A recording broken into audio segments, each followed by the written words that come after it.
எளவு இந்த தாவேகா காரவங்களுக்கு பேசதா தெரியலன்னு பார்த்தா இப்ப எழுதவும் தெரியல பேசவும் தெரியல. இவங்கெல்லாம் எம்எல்ஏ ஆகணும்னு ஆசைப்படுறாங்க, சிஎம் ஆகணும்னு ஆசைப்படுறாங்கன்னு வழக்கம் போல தாவேகாவினரை அதிமுக திமுகவினர் சோசியல் மீடியால ரவுண்டு கட்டி அடிச்சுக்கிட்டு இருக்காங்க. இந்த தடவை தாவேகா அப்படி என்ன சம்பவத்தை பண்ணிருக்கு, விஜய் அவர்கள் முதல்வராக வாய்ப்பே இல்லைன்னு அதிமுக சேர்ந்த ஒருத்தர் அடிச்சு பேசியிருக்காரு. சோ அவரு யாரு, தாவேகாவினர் அப்படி என்ன சம்பவம் பண்ணிருக்காங்க, எல்லா கேள்விகளுக்கான விடைய இந்த வீடியோல பாத்திரலாம். Welcome to the Mathimugam report. நான் சிலம்பு செல்வி. டயா பூஸ்டர் சுகரை கண்ட்ரோல் பண்ணும், உங்க ஆரோக்கியத்தை மீட்டு தரும். சர்க்கரையை கட்டுப்படுத்துறதுக்கான எளிமையான வழிமுறை, இயற்கையான வழிமுறை. அனைத்து மருந்து கடைகளிலும் கிடைக்கும். 2026 சட்டமன்ற தேர்தல் பரபரப்பா நடந்து முடிஞ்சிருச்சு. இந்த தேர்தல்ல எந்த தேர்தலே இல்லாத அளவுக்கு அதிகமான வாக்கு சதவீதம் வந்திருக்கு. அதுக்கு எங்க தலைவர் விஜய் தாங்க காரணம், நாங்க தாங்க காரணம்னு தாவேகாவினர் என்னதான் பெருமை பேசிக்கிட்டாலும் மண்டேலையே கொட்டி, இங்க பாருங்க உன்னை நல்லா புரிஞ்சுக்குவாங்க, ஒரு விஷயத்த டீப்பா அனலைஸ் பண்ற நாலேஜும் இல்ல உங்களுக்கு, இதுல பெருமை வேற கேக்குதா, வாக்கு சதவீதம் தான் தம்பி அதிகரிச்சிருக்கு, ஓட்டுன்னு பாத்தீங்களா எப்பயும் போலதான் இருக்கு, 20 லட்சம் தான் அதிகரிச்சிருக்கு போன எலெக்ஷனை காட்டிலும். ஸோ தயவு செஞ்சு இந்த மேம்போக்க எல்லா விஷயத்தையும் பார்க்காம கொஞ்சமாவது டீப்பா யோசிக்கிறத புரிஞ்சுக்கோங்க அப்படின்னு தாவேகாவினரை ஆல்ரெடி எல்லாரும் போட்டு ரோஸ்ட் பண்ணிக்கிட்டு இருந்தாங்க இந்த 2-3 நாளாவே. இப்ப என்ன ஆயிருக்குன்னா, வழக்கமா எப்பயுமே ஒரு படப்பிடிப்பு, அதாவது ஷூட்டிங் முடிஞ்சிருச்சுனாவே விஜய் என்ன பண்ணுவாருன்னா ஃபாரின் ட்ரிப்பு போவாரு. இது யூஸ்வலான விஷயம், அதே சமயம் அது அவரோட தனிப்பட்ட விருப்பமும் கூட. ஆனா இப்ப அவர் என்ன பண்ணியிருக்காருன்னா, ஆஸ்திரேலியா போறதுக்காக முன்னாடியே அட்வான்ஸா ஃபிளைட் டிக்கெட்டை புக் பண்ணியிருக்காரு. அதுவும் எப்போ போறதுக்கு, மே 4 என்னது, எலெக்ஷன் ரிசல்ட் டே. நம்மளுக்கு தோணும், என்னது இது அண்ணன் மே 4 ரிசல்ட் டே இங்கதானே இருக்கணும், எதுக்கு ஆஸ்திரேலியா போறதுக்கு இப்பவே அட்வான்ஸா ஃபிளைட் டிக்கெட்டை புக் பண்ணி வச்சிருக்காருன்னு தாவேகாவினருக்கு ஒரு யோசனை வரல.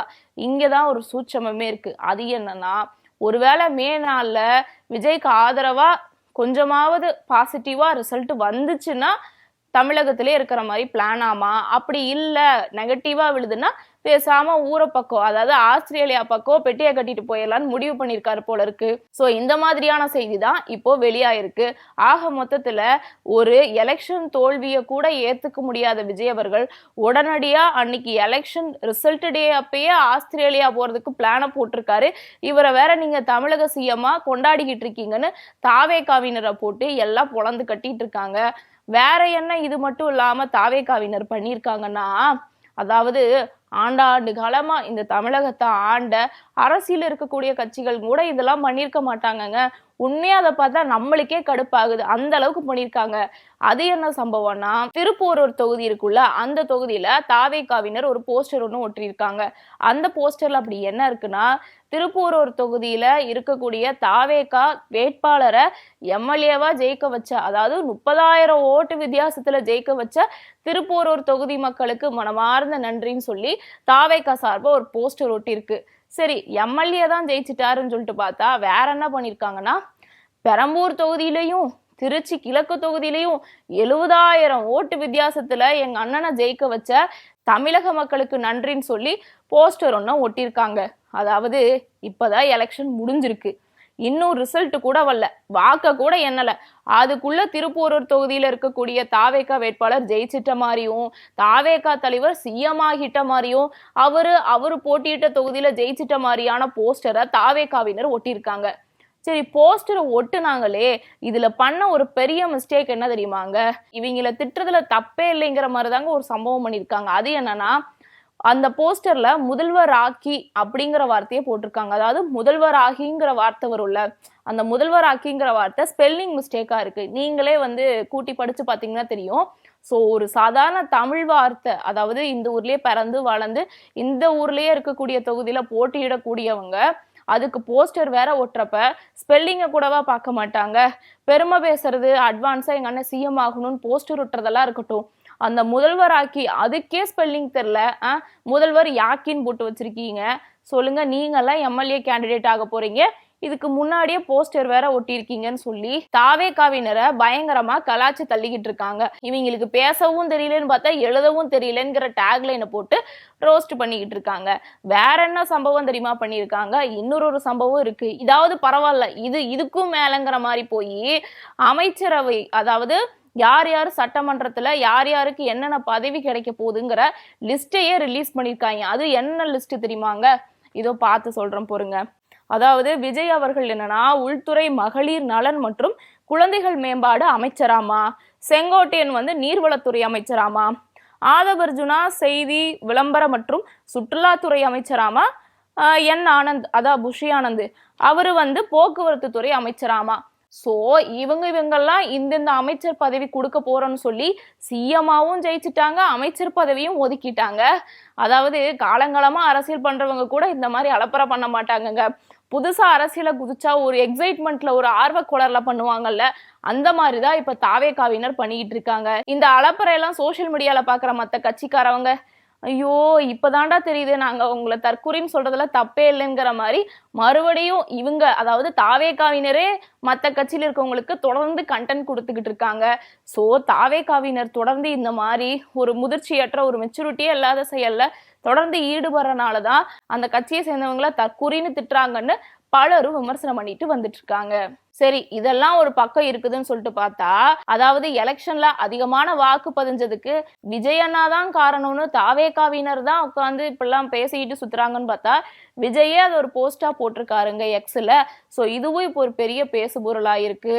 அதாவது தொண்டர்களுக்கு தான் ஒரு டீப்பான நாலேஜ் இல்லைன்னு பார்த்தா, தாவேகா தலைவருக்கும் இது இல்லையான்னு சொல்லி அவரையும் போட்டு பயங்கரமா கலாச்சிக்கிட்டு இருக்காங்க.